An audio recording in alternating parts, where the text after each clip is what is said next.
remaining true to itself. The Catholic Church in Norway has struggled for decades against the growing irrelevancy of religion in general among the Nordic states, but now the Church has found a new way to strike back against the sorrow of equal marriage rights for gays and lesbians. Bishop Bernt Eidsvig of Oslo has issued a call for Catholics to distinguish our church marriages from others.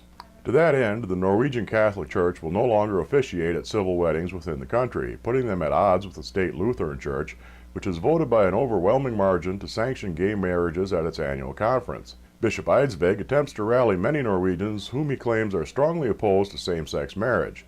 The step to cancel civil marriage ceremonies also represents a tactical decision to avoid difficulties with secular authorities that would have otherwise insisted on equal marriage rights for all citizens.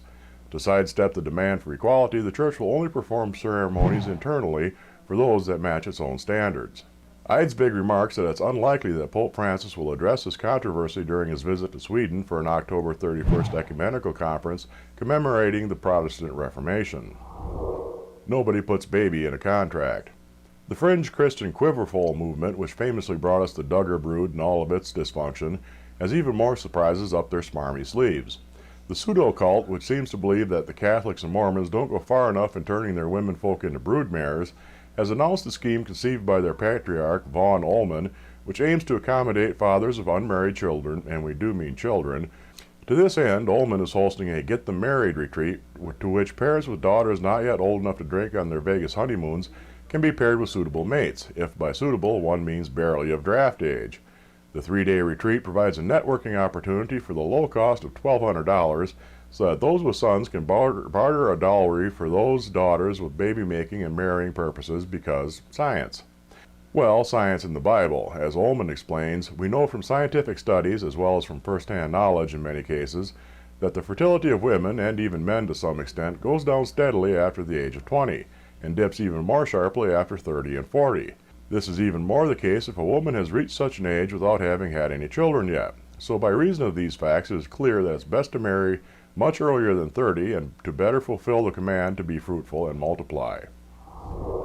Sitting in the classroom thinking it's a drag. In Canada, Catholic-run school boards receive public funding, and thanks to a recently filed Freedom of Information suit, we now know that well over $250,000 of these public funds have gone towards St. Albert's Catholic School Board's defense of the 2009 firing of Jan Butterman, who was born female but after a diagnosis of gender identity disorder has transitioned to a male. The fact that the discriminatory firing is unquestioned, as the district deputy superintendent at the time, Steve Bayes, wrote in an open letter that Butterman was fired because he was undergoing physical gender changes from the female gender to the male gender. This was illegal at the time, as discrimination of this type was specifically outlawed under the Alberta Human Rights Act. However, it hasn't stopped the district from appealing and delaying the inevitable outcome as they hope for a reversal or a settlement.